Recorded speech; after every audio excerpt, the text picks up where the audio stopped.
Hello साहब, कैसे हैं आप लोग। उम्मीद करते हैं काफ़ी बेहतर होंगे और आपकी पढ़ाई भी काफ़ी बेहतर चलती होगी। आज हम लोग 8 जनवरी के करंट अफेयर के साथ आए हैं। देखिए, हम लोग का जो संडे का जो क्लास होता है ना करंट अफेयर का, वो संडे को वीडियो नहीं आएगा हम लोगों का। संडे का जो भी कंटेंट होगा वो हम लोग मंडे को डाल दिया करेंगे। संडे को क्लास नहीं हो पाएगा। चलिए, तो आज हम लोग 8 जनवरी के करंट अफेयर के साथ आए हैं। हम लोग पहला सवाल देख लेते हैं करंट अफेयर का। हाल ही में भारत और किस देश ने हाइड्रोकार्बन क्षेत्र में सहयोग के लिए समझौता किया है, सवाल ये है। चलिए, और जो भी करंट अफेयर हम लोग करवाते हैं, अगर आपको पीडीएफ की आवश्यकता है तो आप हमारे टेलीग्राम चैनल आयशा क्लासेस को ज्वाइन करें और वहाँ पर सारे पीडीएफ आपको उपलब्ध हो जाएगा। तो इसका आंसर क्या हो जाएगा, हाल ही में भारत और किस देश ने हाइड्रोकार्बन क्षेत्र में सहयोग के लिए समझौता किया है। तो इसका आंसर हो जाएगा गुयाना। गुयाना गुयाना हो जाएगा साहब। याद रखेंगे कि अभी हाल ही में हाइड्रोकार्बन क्षेत्र में बढ़ावा देने के लिए भारत ने गुयाना के साथ क्या किया है, एक समझौता किया है। तो बात आई गुयाना की, तो गुयाना जो है सो किस महादेश में अवस्थित एक देश है। तो आप लोगों को कमेंट में लिखना है कि किस महादेश में गुयाना अवस्थित है। बाकी हम बता देते हैं, गुयाना की राजधानी जो है वो कोनार्की है। करेंसी यहाँ की फ्रैंक है और गुयाना के राष्ट्रपति भारतीय मूल के हैं जिनका नाम है मोहम्मद इरफान अली। और ये 17वें प्रवासी भारतीय दिवस पर मुख्य अतिथि के रूप में गुयाना के राष्ट्रपति मोहम्मद इरफान अली आए थे 17वें प्रवासी भारतीय दिवस के अवसर पे। और इनके अलावा एक और व्यक्ति थे जो मुख्य अतिथि के रूप में प्रवासी भारतीय दिवस के अवसर पर आए थे, वो चंद्रिका प्रसाद संतोखी। चंद्रिका प्रसाद संतोखी जो सूरीनाम के राष्ट्रपति, ये भी भारतीय मूल के थे, तो दोनों को बुलाया गया था। और अब्देल फतह अल सीसी जो 2023 में गणतंत्र दिवस के अवसर पर के वो मुख्य अतिथि थे। और 2024 में जो 26 जनवरी के मुख्य अतिथि होंगे वो फ्रांस के राष्ट्रपति एमेनुअल मैक्रों होंगे। इतना बातें आप लोगों को ध्यान में रखना है। चलिए, बात आई प्रवासी दिवस की। कब मनाया जाता है, 9 जनवरी को। 9 जनवरी को मनाया जाता है प्रवासी भारतीय दिवस। और कब से मनाया जाता है, तो 2003 से मनाया जाता है। और पहली बार कहाँ मनाया गया था, नई दिल्ली में मनाया गया था।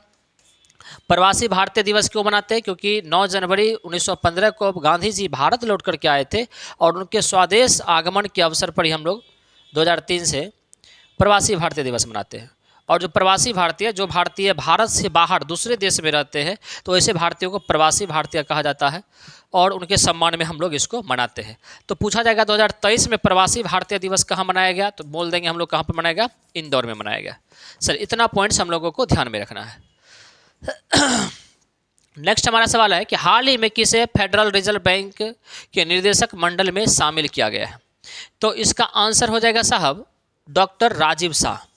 इसे फेडरल रिजर्व बैंक के निदेशक मंडल में शामिल किया गया है। फेडरल रिजर्व बैंक ये अमेरिका का केंद्रीय बैंक है। जिस तरह से भारत का केंद्रीय बैंक आरबीआई है, उसी तरह से यूएसए का जो केंद्रीय बैंक है वो कौन सा है, फेडरल रिजर्व बैंक है। इस बातों को याद रखना है। तो इसमें शामिल किया गया डॉक्टर राजीव शाह का, जो भारतीय मूल का है, इसी लेकर के सवाल थोड़ा इंपॉर्टेंट हो जाता है। अगला है कि हाल ही में हरित पहल के लिए भारतीय रेलवे के साथ किसने समझौता किया है, हरित पहल के लिए। तो इसका आंसर क्या हो जाएगा, इसका आंसर हो जाएगा CII।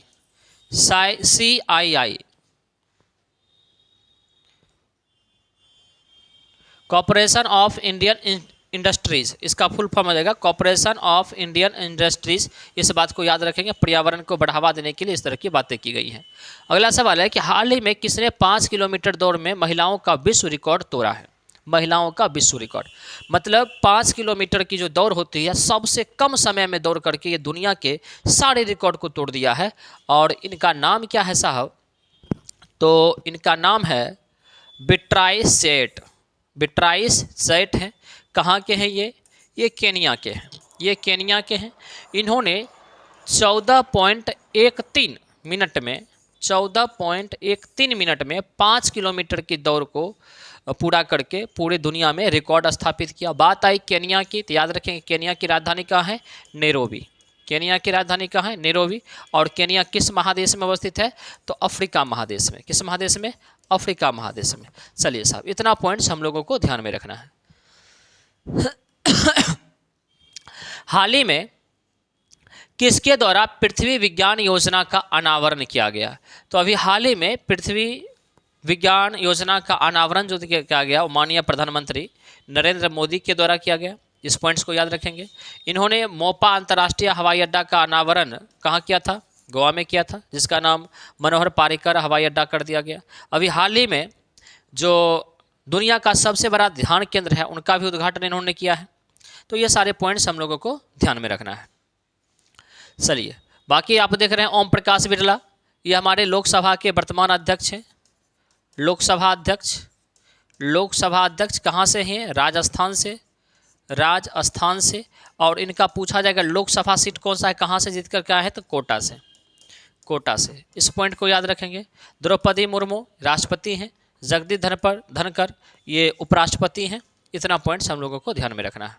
चलिए, अगला है कि हाल ही में बिम्स्टेक के महासचिव का पदभार संभाला है किसने? बिम्स्टेक, आपको पता है बिम्स्टेक क्या है? बंगाल की खाड़ी के आसपास के जो भी 7 देश हैं वो 7 देश मिलकर के एक समूह बनाया है जिसे बिम्स्टेक नाम दिया गया है।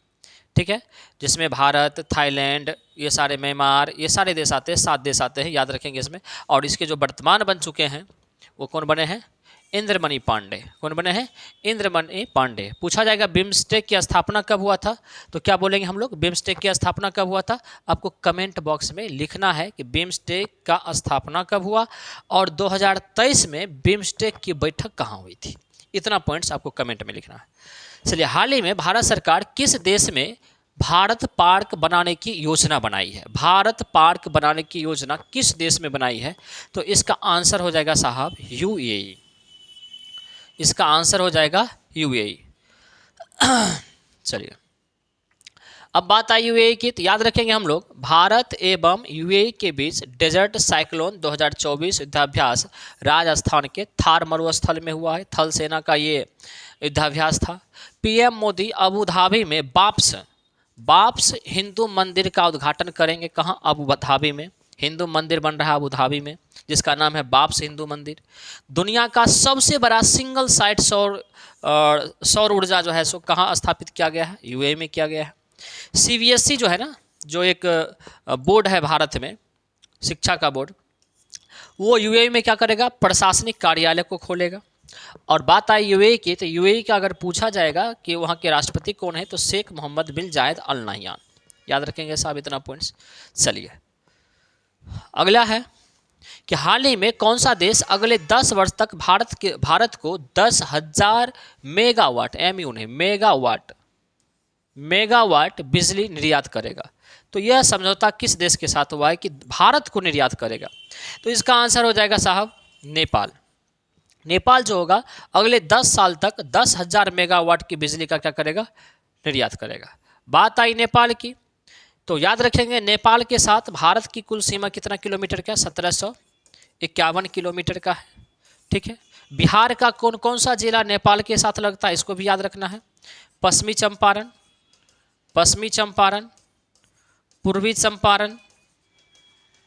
पूर्वी चंपारण, सीतामढ़ी, मधुबनी, सुपौल, अररिया और किशनगंज। तो कुल मिलाकर के 1, 2, 3, 4, 5, 6 और 7 जिला। इतना पॉइंट्स आप लोगों को ध्यान में रखना है। भारत और नेपाल के बीच झूला घाट सस्पेंशन ब्रिज शुरू किया जाएगा। ये करंट अफेयर का चीज़ है कि झूला घाट सस्पेंशन ब्रिज किन 2 देशों के बीच शुरू किया गया? तो याद रखेंगे भारत और नेपाल के बीच। नेपाल T20 में सर्वोच्च स्कोर का रिकॉर्ड बनाया। T20 में सबसे अधिक स्कोर करने वाला जो देश बन गया है वो कौन बन गया है? नेपाल बन चुका है।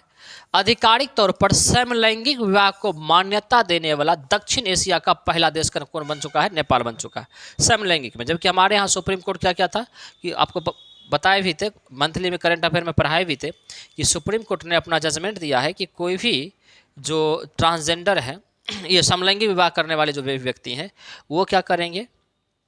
अपने मतलब बच्चों को गोद नहीं ले सकते हैं, बच्चों को क्योंकि समलैंगिक विवाह करेंगे तो बच्चे उनके होंगे नहीं, तो ये सारे बच्चे क्या करते थे, ये लोग क्या करते थे कि बच्चों को गोद लिया करते थे, तो वो गोद नहीं ले पाएंगे। और इसके अलावा उन्होंने समलैंगिक विवाह को मान्यता देने से इनकार कर दिया और उन्होंने कहा कि ये संसद का विषय है और संसद इसमें अपना फैसला करे कि क्या करना है।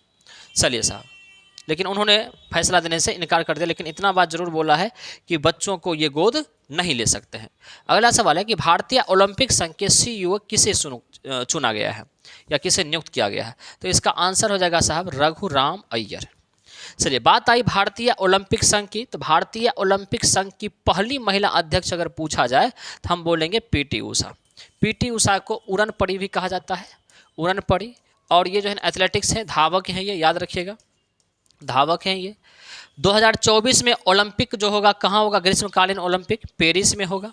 2028 कर लीजिएगा साहब, 2028 में कहाँ होगा, लॉस एंजल्स में होगा। कहाँ पड़ता है, यूएसए में। और पेरिस ये फ्रांस में, पेरिस फ्रांस में। चलिए, 2024 में 4 गेम्स को 2024 में 24 नहीं 28 में 2028 में 4 गेम को 4 खेलों को और शामिल किया गया, जिसमें cricket, squash, baseball, softball, flag football और लेक्रॉस। 1 2 3 4 5 6, इसमें 6 होगा, 6 खेल को और शामिल किया गया। चलिए, इतना सही कर लीजिएगा, ठीक है। अंतर्राष्ट्रीय कमेटी के सदस्य की पहली महिला सदस्य नीता अंबानी बनी। कौन बनी है, नीता अंबानी बनी है, इतना याद रखिएगा। अंतर्राष्ट्रीय जो कमेटी, अंतर्राष्ट्रीय ओलंपिक कमेटी का जो सदस्य है वो नीता अंबानी बनी है। अंतर्राष्ट्रीय ओलंपिक का 141वां सत्र का जो बैठक हुआ कहाँ हुआ, मुंबई में भी 2023 में हुआ था। इतना पॉइंट्स आप लोगों को ओलंपिक से ध्यान में रखना है। चलिए, नेक्स्ट हमारा सवाल है, नेक्स्ट सवाल है कि हाल ही में एशियाई विकास बैंक यानी एडीबी के कार्यकारी अध्यक्ष के रूप में नियुक्त किया गया है, किन्हें किया गया है, तो याद रखेंगे साहब विकासशील को, विकासशील को चुना गया है। इतना पॉइंट्स आप लोगों को ध्यान में रखना है। बात आई एडीबी की, तो एडीबी का स्थापना कब हुआ था, 1966 में हुआ था। इसका मुख्यालय कहाँ है, मनीला में है। मनीला कहाँ पड़ता है, फिलीपींस में, फिलीपींस में। आपको पता है कि मनीला से ही रेमन मैक्सेस पुरस्कार जारी किया जाता है, जो यहाँ के राष्ट्रपति हुआ करते थे फिलीपींस के। इन्हीं के नाम पर ये रेमन मैक्सेस पुरस्कार जो है सो जारी किया जाता है, जिसे एशिया का नोबेल भी कहा जाता है। याद रखिएगा, फिलीपींस की बात आई, इसकी राजधानी मनीला है और ये किस महासागर में अवस्थित है, तो याद रखेंगे साहब ये हिंद महासागर में अवस्थित है। और इसके अलावा याद रखना कि फिलीपींस जो है ना, ये पहला देश है जो गोल्डन राइस को मान्यता दिया है। गोल्डन राइस को उपजाने की मान्यता दिया है, क्योंकि गोल्डन राइस जो होता है ना, ये मिट्टी की उर्वरा शक्ति को कम कर देती है। जबकि गोल्डन राइस में क्या होता है, प्रोटीन की मात्रा, विटामिन ए की मात्रा, कैरोटीन की मात्रा क्या होती है, अधिक होती है। इस बात को ध्यान में रखना है।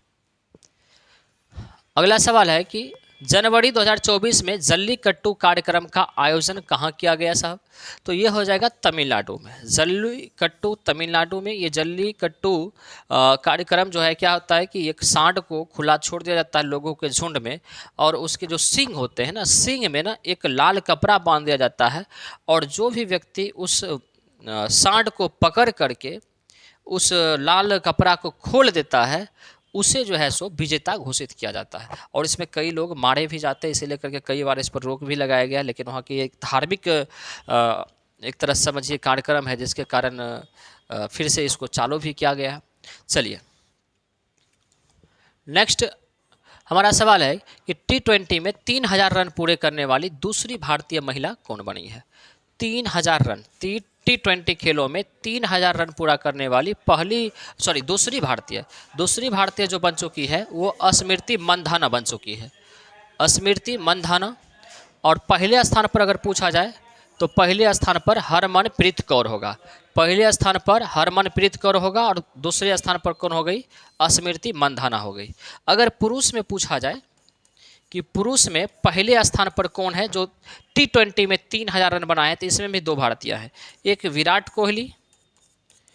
कोहली है और एक रोहित